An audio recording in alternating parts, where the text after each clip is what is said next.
video, I want to talk about where we use quadratic functions. We often see quadratic functions in science. They are integral to the relationship between acceleration, velocity, and position of moving objects and falling objects. For example, the general position function in physics is x of t equals x sub 0 plus v sub 0 t plus 1/2 at squared. See that t squared? That's a quadratic function.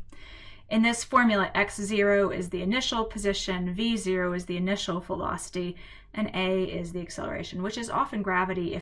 We can also describe the height of a dropped object. A dropped object has an initial velocity of 0, so that term drops out. We have h of t equals h sub 0 minus 1/2 gt squared.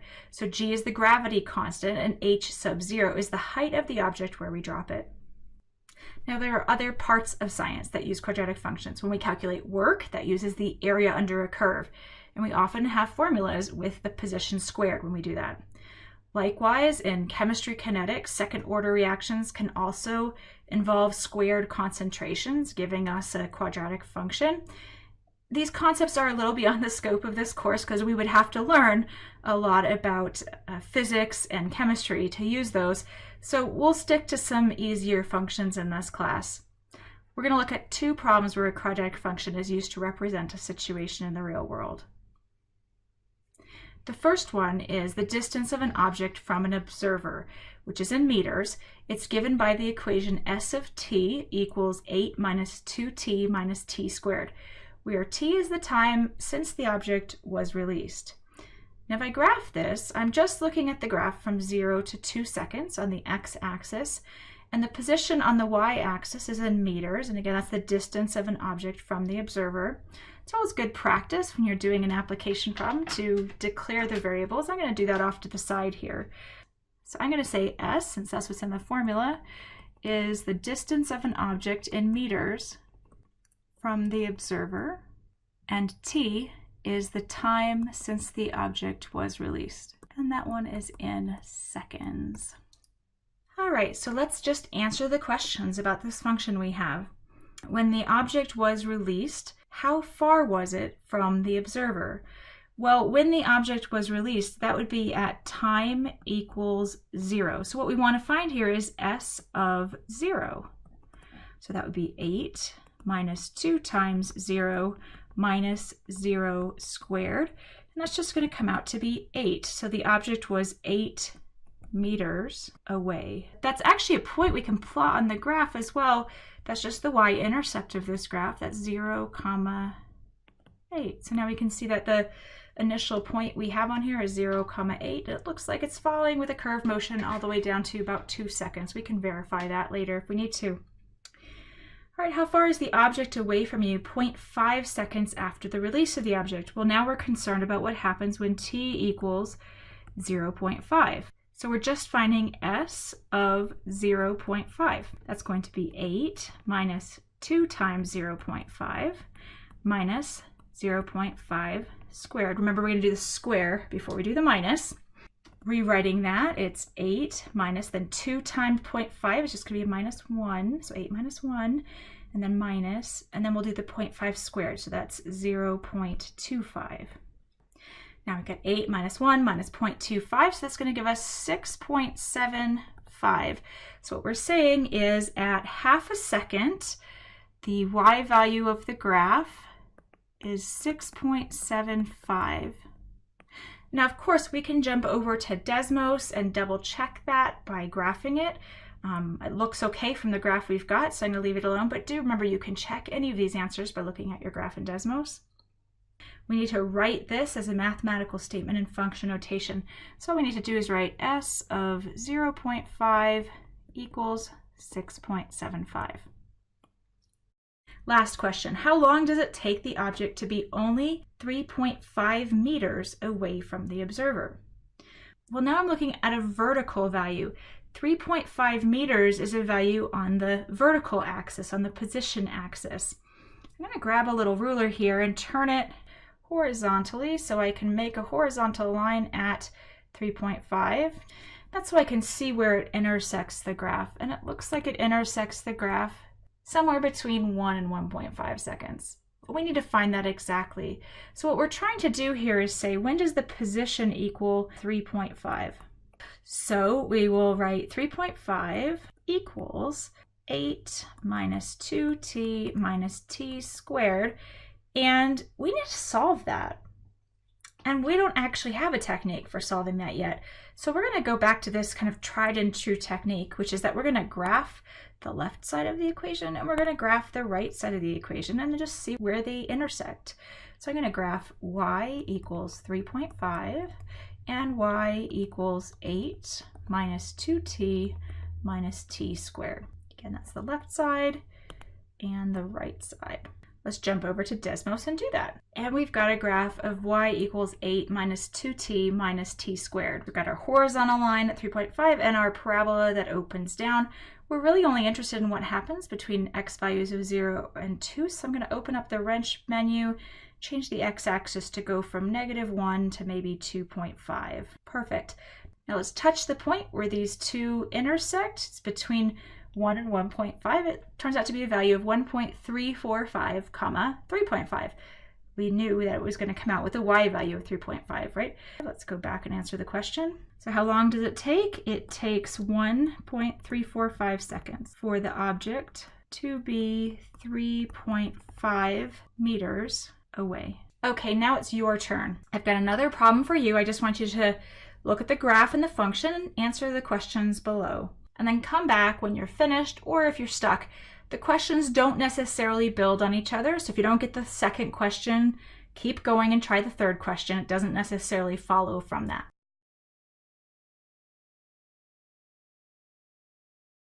Okay, we're back. Let me read the problem. A company's profit for sales of a kitchen mixer is given by capital P of x equals 60x minus 10x squared minus 70. Where x is the price charged for the mixer. Now a little note here. If the company charges too much for the mixer, they won't sell very many and the profit's going to be lower. If the company charges too little for the mixer, they may sell a lot of mixers, but they won't make very much money. Somewhere between those, there's a sweet spot where the price and the number of units sold reaches a maximum profit. And that's why sometimes these profit functions turn out looking like parabolas, typically parabolas that open down. In fact, this one, it is a parabola that opens down. It looks like it has a vertex at about 3,20, which we can verify later in Desmos.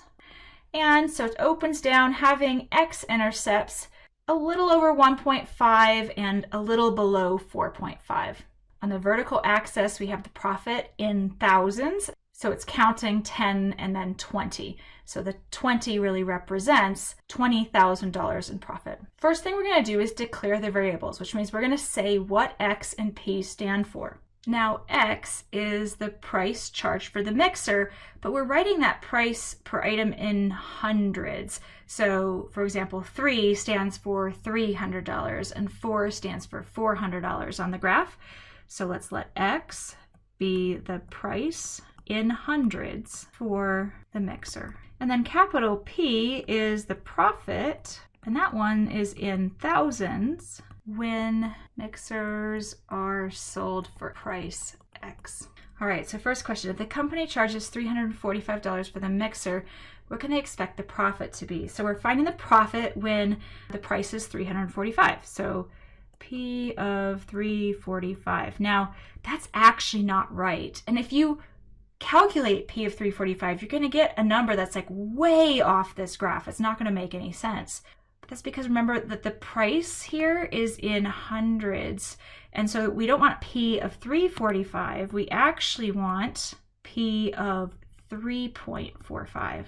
So we want to find 60 times 3.45 minus 10 times 3.45 squared. Now that 3.45 squared happens before the times 10, and then we want minus 70 on the end. So let's go ahead and do that math using a calculator. So 60 times 3.45 is 207 minus 10, and then we need to do 3.45 squared, which is 11.9025, and then that's minus 70. One more line here.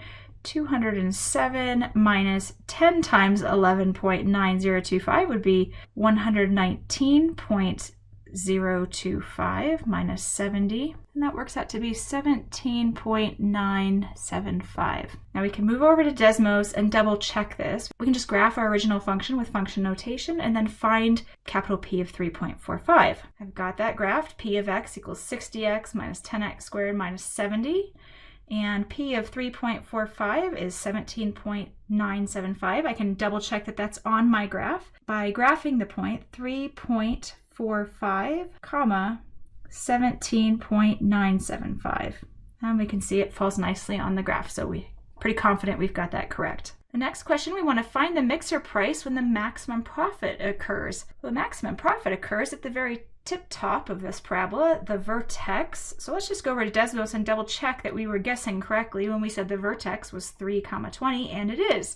So the mixer price where the maximum profit occurs is $300, and that profit is $20,000. So we could say that the mixer price is $300 and the profit is $20,000. We're going to write this as a statement in function notation. So P of 3 equals 20 would be our statement in function notation. Now let's state the interval or intervals where the profit is decreasing. If we go back and look at that parabola, the profit is decreasing after the vertex, as the profit is decreasing to the right of x equals 3. So the interval would be x values, colon, from left parentheses 3, comma, infinity, right parentheses. And last, if the company wants to keep the profit between $15,000 and $20,000, then what span of prices could they charge for the mixer? Now this seems like a really funny thing because, like, why wouldn't you just always want the maximum profit? But companies have sales, they have manufactured retail prices, which are generally more than what they actually expect to sell things for. So they will kind of come up with a span that they use for the price for retailers to use for their sales and full price ticket items. So we want to keep the profit between $15,000 and $20,000. Let me jump over to Desmos and show you what that looks like.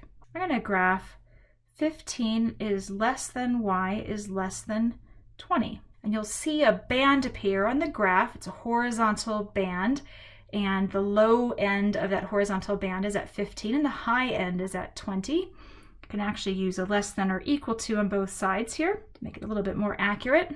And so what I want is the x values that make that true. So I'm going to have a between two x values, and I can just touch the x values where that intersects the band and the y-axis.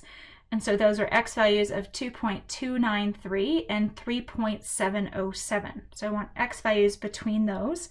I can include the endpoints. So they should charge between, and now remember 2.29 isn't quite right because we want this in hundreds, so $229.30 would be our low end, and our high end was an x value of 3.707, so that's $370.70. Those are the two values I want to be between. So just as a recap, I want to just caution you not to be too afraid of these application problems. You usually have the equation, and all you need to do is answer some questions. If you don't get the first question, that doesn't mean you can't answer the second, third, and fourth question. So by all means, do not just give up if you're not sure about something. Remember, you can also graph these yourself, and that declaring these variables is super important to understanding the question. So make sure you always do that so that you're positive you know what you're actually talking about in this function and graph.